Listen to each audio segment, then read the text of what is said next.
제도권 금융 이용이 어려운 저신용 서민을 상대로 4,000%에 가까운 이자를 받아내거나 급전이 필요한 건축업자에게 돈을 빌려준 후 이자가 연체될 경우 담보물을 경매에 넘겨 이익을 얻는 등 고금리 불법 대부 행위를 일삼아온 미등록 대부업체와 대부중개업자 등 16명이 경기도 공정특별사법경찰단 수사에 적발됐다. 김영수 공정특별사법경찰단장은 29일 경기도청에서 브리핑을 열고 이 같은 내용의 불법 사금융 기획 수사 결과를 발표했다. 김 단장은 지난 5월부터 9월까지 5개월간 특사경 수사관을 투입해온 오프라인상 불법 대부 행위에 대해 집중 수사해왔다라며 수사 결과 이들 가운데 8명을 검찰 송치하고 8명을 형사 입건했으며 수사가 마무리되는 대로 이들 모두를 검찰에 송치할 계획이라고 말했다. 돈은 이들의 대출 규모가 92억 4,210만 원에 달하고 피해자는 111명에 이른다고 밝혔다. 주요 위반 행위를 살펴보면 먼저 미등록 대부업자 기혁씨 등 2명은 건축업 등으로 급전이 필요한 사람에게 접근해 거액을 고금리로 대부했다가 이자가 연체되면 확보한 부동산 담보 물건에 대해 경매를 신청해 채권을 확보하는 수법으로 불법 이익을 챙기다 적발됐다. 기혁씨 등 2명은 2014년도부터 건축업자 등 14명에게 24회에 걸쳐 총 90억 원 상당을 불법 대출해준 뒤 수수료 및 이자 명목으로 연 이자율 30%에 해당하는 19억 3천만 원을 가로챘다. 미등록 대부중개업자 니은 씨는 피해자들을 기혁씨 등에게 대부받도록 중개해주고 피해자 6명에게 8회에 걸쳐 1억 5,600만 원의 불법 중개 수수료를 받은 혐의로 검거됐다. 배달 대행업자 등 저신용 서민을 대상으로 불법 고금리 대부 행위를 한 사례도 적발됐다. 디귿 씨는 대부업 등록도 하지 않은 채 주변 소개로 금전적 어려움에 처한 저신용 서민, 배달 대행업, 일용직 근로자 등 84명에게 총 약 200만 원을 불법 대출하면서 연 이자율 760%의 고금리 이자를 받았다. 디귿 씨는 특정 피해자에게 약 7년간 29회에 걸쳐 8,200만 원을 대출해주고 1억 80만 원을 받아 챙기기도 했다. 특히 디귿 씨는 수사망을 피하기 위해 현금으로만 거래하는 한편 연체금이 발생할 경우 다시 신규 대출을 받게 하는 일명 꺾기 대출을 반복하는 등 불법 추심 행위를 저지르다 검거됐다. 꺾기 대출에 의해 300만 원을 대출받은 사람이 200만 원까지 갚은 뒤 100만 원을 못 갚고 50만 원의 이자를 연체했다면 150만 원을 더 주고 다시 300만 원을 신규 대출한 것으로 간주해 대출 기간을 늘리고 이자도 높이는 행위. 피해자의 금융계좌를 대부업 상환에 이용해 불법 고금리 대부 행위를 한 사례도 있다. 2017년 7월부터 오산, 천안, 대구 등 전국에 걸쳐 대부 행위를 한 리을 씨는 범죄 행위를 숨기려 이미 확보한 타인 명의의 금융계좌를 이용해 피해자로부터 대부 상환을 받은 뒤 다시 본인의 계좌로 이체해 현금화했다. 리을 씨는 이런 방식으로 일용직 종사자 등 7명에게 23회에 걸쳐 4,500만 원을 대출해주고 6,570만 원을 가로챘다.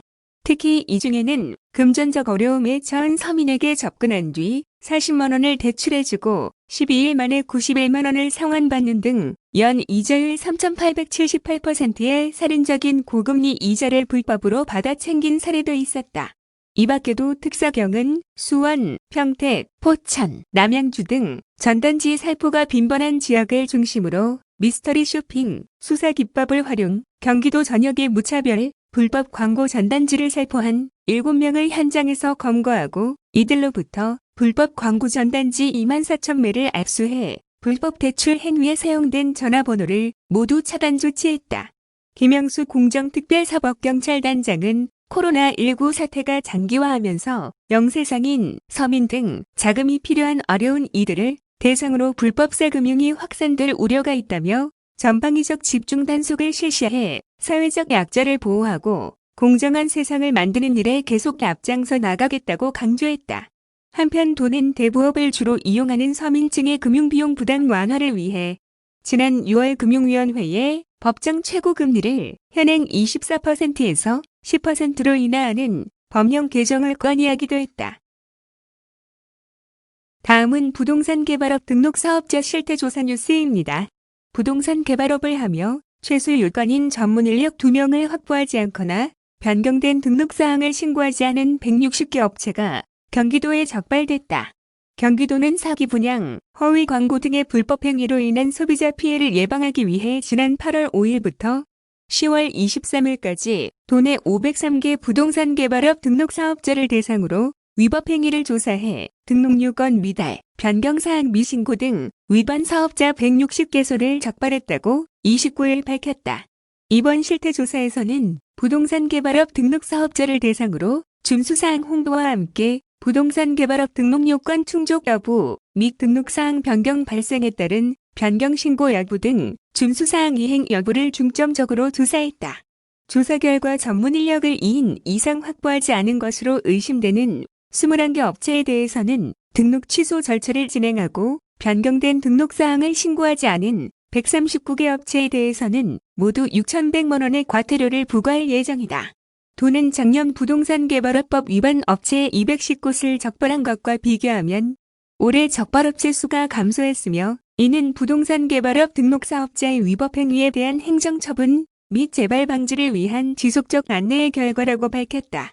부동산 개발업 등록제도는 일정 규모, 건축연 면적 3,000제곱미터, 연간 5,000제곱미터 토지 면적 5,000제곱미터, 연간 10,000제곱미터 이상 부동산을 개발, 공급하는 경우 부동산 개발업을 등록하게 함으로써 건실한 개발 사업자를 육성하고 관리해 이들 업체로부터 분양, 임대 등의 방법으로 부동산을 공급받는 소비자의 피해를 방지하고자 2007년 도입된 제도다.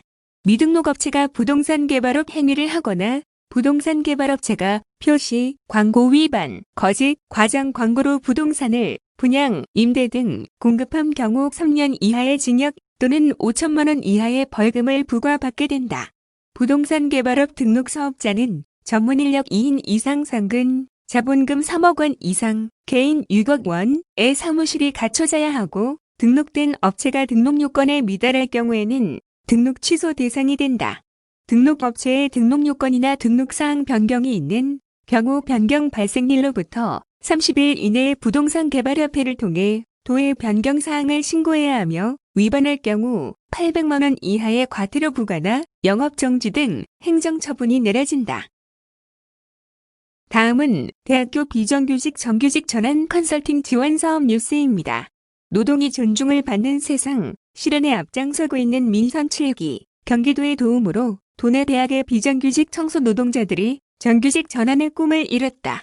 29일 경기도에 따르면 용인시 소재 루터대학교는 올해 도의 대학교 비정규직 정규직 전환 컨설팅 지원 사업에 참여 대학 청소 노동자 6명을 11월 1일자로 정규직으로 전환하기로 결정했다. 이 사업은 현재 범정부적으로 추진 중인 공공부문 비정규직 정규직 전환 정책에 발맞춰 대학 내 간접고용 노동자 등 비정규직의 정규직 전환과 처우 개선을 도모하기 위해 민선 7기에서 처음 도입했다. 특히 경기도가 실시한 2019 대학 비정규직 실태조사에 따르면 도내 대학의 전체 비정규직 규모는 62.5%에 달했을 정도로 간접고용 비중이 매우 높았으며 간접고용 노동자 중 청소, 경비, 시설관리 분야가 72.9%로 가장 많은 부분을 차지했다. 뿐만 아니라 대학 내 많은 비정규직 노동자들이 저임금과 열악한 휴게 여건으로 어려움을 호소하고 있는 것으로 파악된 바 있다.